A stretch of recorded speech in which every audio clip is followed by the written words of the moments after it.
In this Sunward Hobbies article, I'll continue with part 5 of the build of the Tamiya 1/350th scale model of the German battleship Bismarck. You'll get to see all steps on page 9 completed, plus get tips on correcting fit issues and paint masking.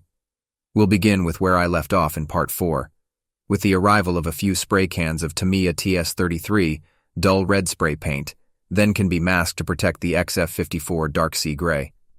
Mask down to the top demarcation line of where the Tamiya XF1 flat black acrylic paint line will later be sprayed.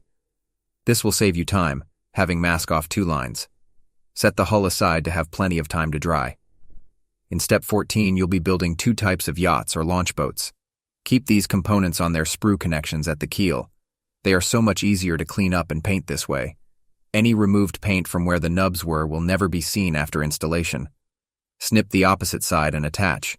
You may choose to prime the parts before or after. I found it easier to prime them before attaching because there is some detail inside which would be hard prime after installing the 2 halves. Regardless, they absolutely must be clamped due to the slightly poor fit. Please forgive me for bouncing around between steps, but while glue curing on the boats, you can work on the Arado aircraft hangars in step 15. There is some really nice fine detail in these mini models, yet they did need a slight amount of flash removed. You'll need 3 main colors and a flat white for the boats. Tamiya XF79 linoleum deck brown is a good substitute for XF52 flat earth and adds so much more life to your project. Hand painting the smaller parts of these items will need to be done. Another quick job you can do while other parts are drying is the funnel main body parts. As you can see, they need to be clamped, yet I'd run a line of extra thin glue on the inside of the mating lines.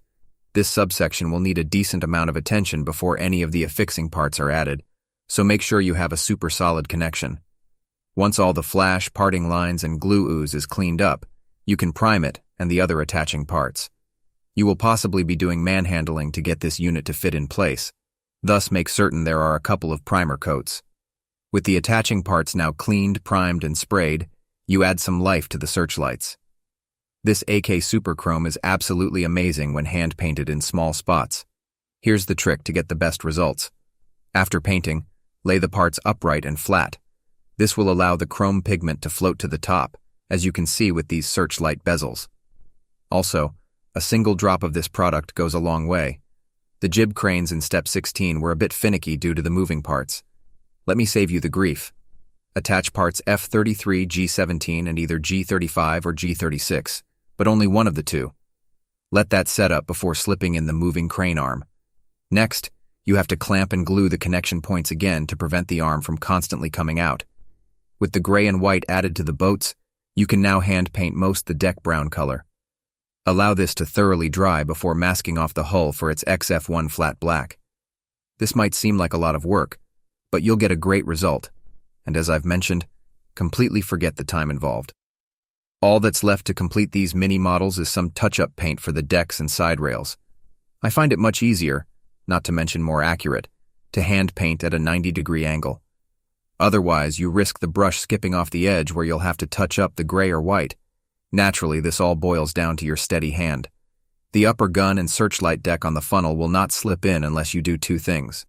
First, you must remove the upper handrail section in order for the supports to slide by. Yes, this must be done on both sides.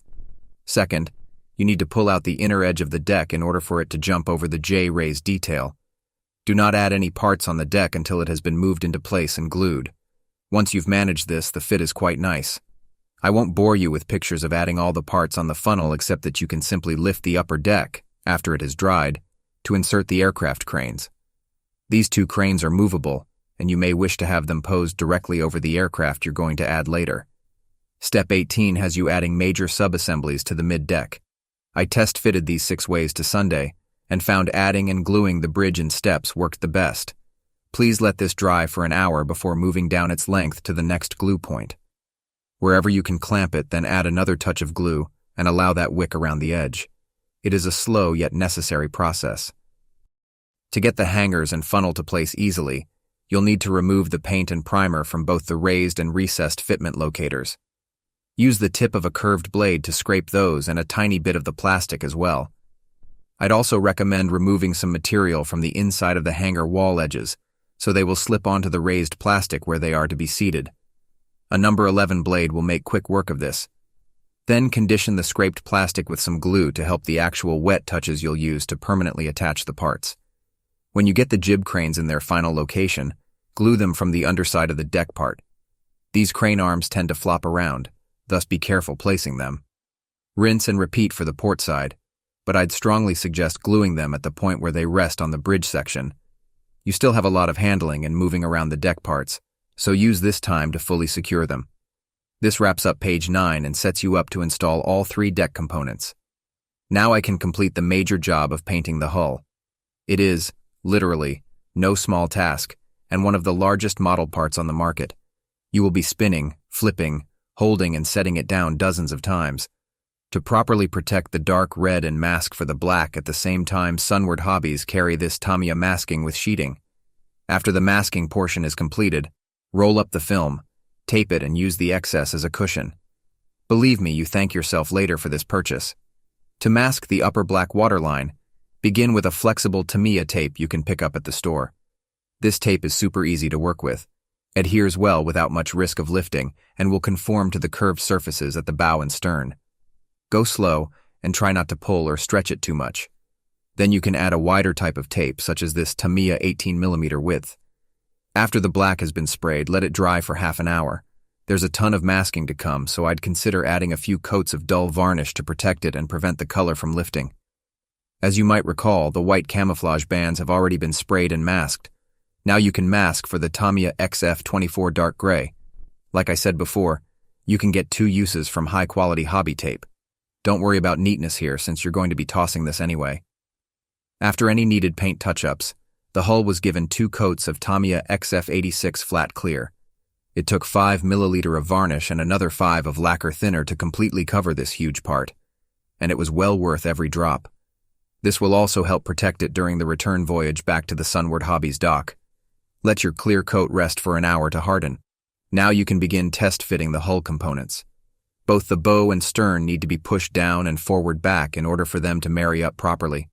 The points where the middeck rests on the bow and stern are a plastic lip.